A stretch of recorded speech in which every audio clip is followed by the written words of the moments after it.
Everybody, तो आज के टॉपिक में हम लोग बात करने वाले एक ऐसे मुद्दे की केमिस्ट्री के अंदर जो हर जगह काम आएगा, पूरी इनऑर्गेनिक ऑर्गेनिक सब कुछ डील करता है। मैं बात कर रहा हूं फिजिकल का एक हिस्सा जिससे पूरी इनऑर्गेनिक और ऑर्गेनिक डील होती है, वही क्वांटम नंबर्स। क्या चीज? Quantum numbers.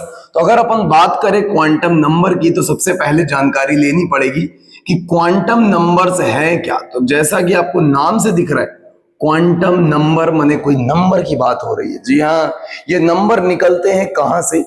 श्रोडिंगर की एक इक्वेशन है जिसके कुछ सोल्यूशन हैं। उन स्पेसिफिक सोल्यूशन से हम लोग कुछ खास ऑब्जर्वेशन निकालते हैं। आपको मालूम है कि किसी भी एटम के अंदर, मान लीजिए अपने पास कोई एटम एक्स है, तो इसके अंदर तीन ही चीज होगी, इलेक्ट्रॉन, प्रोटॉन और न्यूट्रॉन।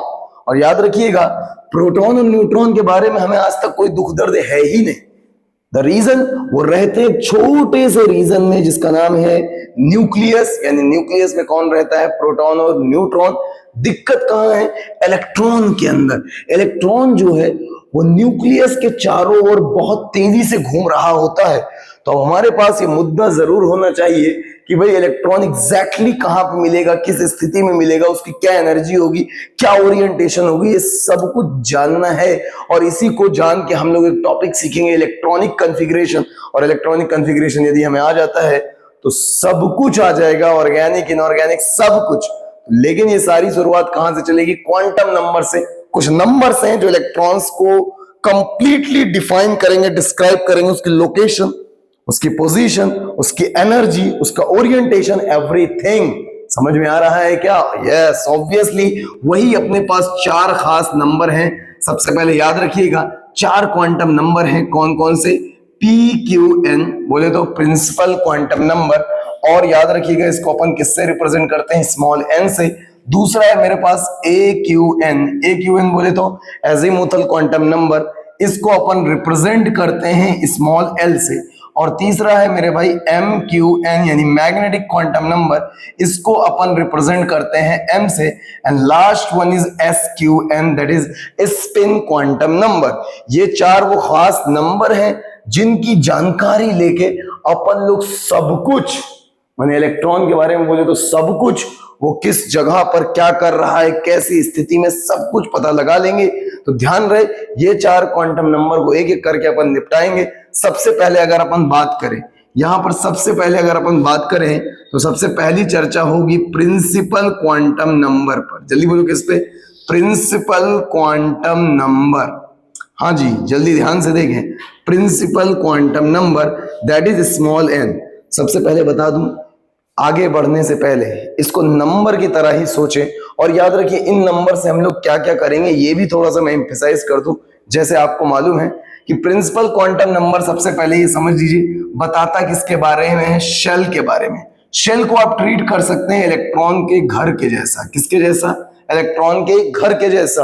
और आपकी जानकारी के लिए बता दूं, ये जो एजीमुथल क्वांटम नंबर है ये बताता है अबाउट सब शेल। जल्दी बोलिएगा, अबाउट सब शेल। सब शेल को आप ट्रीट कर सकते हैं। अगर शेल इलेक्ट्रॉन का घर है तो फिर सब शेल क्या होगा? घर के अंदर मौजूद कमरा, यानी दीज आर द कमरा ऑफ इलेक्ट्रॉन, जहां पर मिलने की संभावनाएं हैं। और याद रखिएगा, मैग्नेटिक क्वांटम नंबर पर अगर चर्चा करें तो यह खास बेहतरीन चीज बताता है जिसे हम लोग जानते हैं किस नाम से? ऑर्बिटल के नाम से। और याद रखिएगा, ये इलेक्ट्रॉन का बेड है, बेड। हाँ, और याद रखिए, बेड पर कोई कैसे सोता है, कोई सर इधर पैर उधर, कोई पैर उधर सर इधर, अलग अलग तरीके हैं सोने के। तो याद रखिएगा, वो किस तरीके से सोएगा वो बताएगा हमारे को last quantum number, that is the spin quantum number. Basically ये हमें बताता है इलेक्ट्रॉन की ओरिएंटेशन। जल्दी बोलो, क्या बताता है? इलेक्ट्रॉन की ओरिएंटेशन।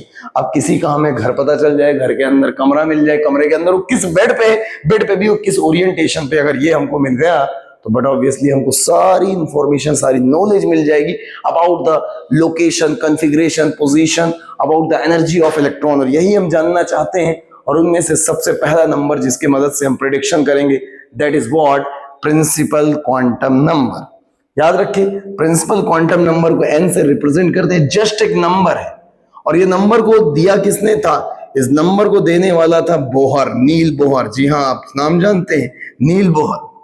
इसकी दूसरी बात अगर अपन बात करें इसकी पॉसिबल वैल्यूज की, क्या क्या इसकी संभावित वैल्यू हो सकती हैं, तो आपकी जानकारी के लिए बता दूं कि इसकी जो पॉसिबल वैल्यूज होती हैं वो कुछ और नहीं, ऑल नेचुरल नंबर्स। n की पॉसिबल वैल्यूज 1 हो सकता है, 2 हो सकता है, 3 हो सकता है, 4 हो सकता है, and so on up to infinity, बहुत सारे बेशुमार। लेकिन आपको जान के अच्छा लगेगा ये जो n की हर वैल्यूज है, अगर मैं n इक्वल टू 1 की बात करता हूं मतलब ये एक प्रिंसिपल क्वांटम नंबर है जो कुछ बता रहा होगा। एक्चुअली हर प्रिंसिपल क्वांटम नंबर की एक वैल्यू रिप्रेजेंट करती है शेल को। जल्दी बोलो क्या चीज? शेल को। यानी मुझे यह लिखना पड़ेगा each quantum number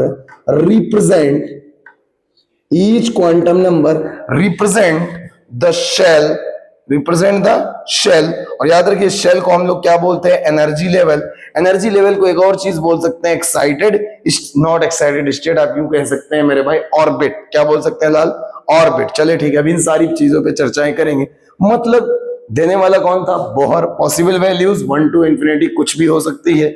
each value of n क्या रिप्रेजेंट करेगी मेरे लाल? शेल को। समझ में आ रही मेरी बात? चलो समझते हैं कि यार ये n की वैल्यूज क्या क्या बता सकती हैं। तो मैंने कहा, जैसे मैंने लिखा n इज इक्वल टू 1, इसका मतलब ये एक प्रिंसिपल क्वांटम नंबर है जिसकी वैल्यू कितनी मिली है? 1। इससे पता क्या चलता है कि 1 अगर है तो किस शेल की बात हो रही है? फर्स्ट शेल की। सर ये शेल कहां से ले आया? अभी बताया है कि हर n की वैल्यू क्या हमें देती है अल्लाह? शेल। जरा ध्यान से, तो इसको आप बोलेंगे n इज इक्वल टू 1 मतलब फर्स्ट शेल। फर्स्ट शेल का मतलब याद रखिएगा, हम लोग शगुन के शब्दों में के शेल भी बोलते हैं। क्या बोलते हैं भाई? के शेल। और अगली अगर अपन चर्चा करें फर्स्ट शेल, के शेल, या फिर मेरे भाई आपको मैं बता दूं फर्स्ट एनर्जी लेवल। जल्दी बोलो क्या चीज? First energy level.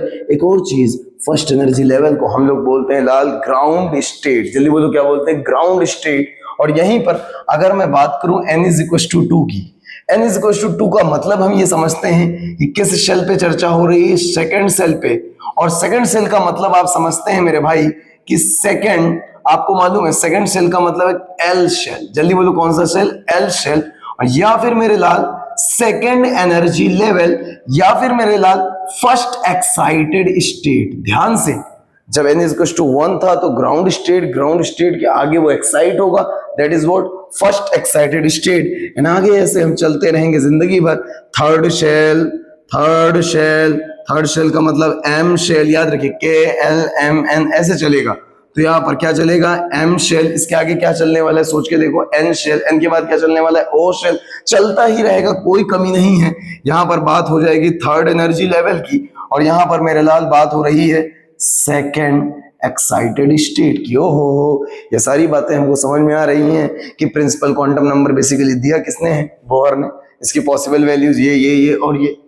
हर वैल्यू क्या रिप्रेजेंट करेगी? एक शेल को, एक ऑर्बिट को, एक एनर्जी लेवल को, एक कहीं ना कहीं स्टेट को रिप्रेजेंट करेगी। ओके, बढ़िया है सब।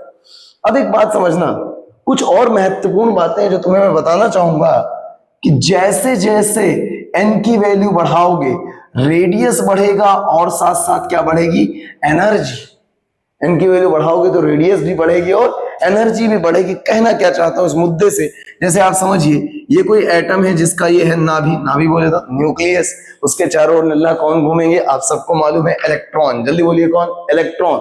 आपको मालूम है कि इलेक्ट्रॉन ऐसे घूम रहा है, अलग अलग स्थिति में वो अपने अपने जगहों पर घूम रहा है। आपको मालूम है, इसको आप बोल रहे हैं n इज इक्वल टू 1, इसको बोल रहे हैं n इज इक्वल टू 2, इसको बोल रहे हैं n इज इक्वल टू 3, और इसको बोल रहे हैं n इज इक्वल टू 4। ऐसे और भी होगा, this is n is equal to 5। आइए और ध्यान लगाइए, यहाँ पर देखिए, इसको क्या बोल सकते हैं आप? k, इसको क्या बोल सकते हैं? l, इसको क्या बोल सकते हैं मेरे भाई? KLMNO। अरे हाँ या ना? आपको मालूम है यहां पर इलेक्ट्रॉन है मतलब वो के शेल में है, फर्स्ट शेल में है, ग्राउंड स्टेट में है, या फिर फर्स्ट एनर्जी लेवल में। यहां पर इलेक्ट्रॉन मतलब कि वो सेकंड शेल में है, एल शेल में है, या फिर सेकंड एनर्जी लेवल में है, या फिर वो फर्स्ट एक्साइटेड स्टेट में। क्या तुमको कहानी क्लियर हो रही है? बहुत बढ़िया। अब बाय द ऑब्जर्वेशन देखो, जैसे जैसे हम n बढ़ा रहे हैं, n इक्वल टू 1 मतलब ये वाला शेल, n इक्वल टू 2 मतलब ये वाला शेल। जैसे जैसे n बढ़ता जा रहा है, आपको मालूम है जो शेल्स है उनके साइज बढ़ते जा रहे हैं। और शेल्स का मतलब क्या है? होलो स्फीयर, यानी वो स्फेरिकल है। जैसे जैसे आपको मालूम है n बढ़ रहा है, साइज बढ़ रहा है, साइज बढ़ रहा है, मतलब रेडियस बढ़ेगी। इसका मतलब अगर मैं इसकी रेडियस को R1 बोलता, इसकी रेडियस को R2 बोलता, इसकी रेडियस को R3 बोलता और यहां पर चलता R4। तो आपसे रिलेशन R5 तक मैं पूछ ही लूं तो आप कहोगे इसमें कोई बड़ी बात नहीं है। सबसे पहले यहां समझ में आता है कि R5 अपना ज्यादा है किससे, R4 से, R4 ज्यादा है किससे, R3 से, R3 ज्यादा है किससे, R2 से, और R2 ज्यादा है किससे, R1 से। कह दो सब कुछ क्लियर हो रहा है कि पॉइंट, अरे हाँ या ना? No no no. एनर्जी पर चर्चा कर लेते हैं। थोड़ी सी बात आपको मैं बता दूं कि यहां पर इलेक्ट्रॉन अगर मौजूद होगा तो नाभि के न्यूक्लियस के सबसे करीब होगा, अट्रैक्शन सबसे ज्यादा होगा। यहां पर इलेक्ट्रॉन होगा तो थोड़ा सा दूर होगा, यहाँ और दूर, यहाँ और दूर।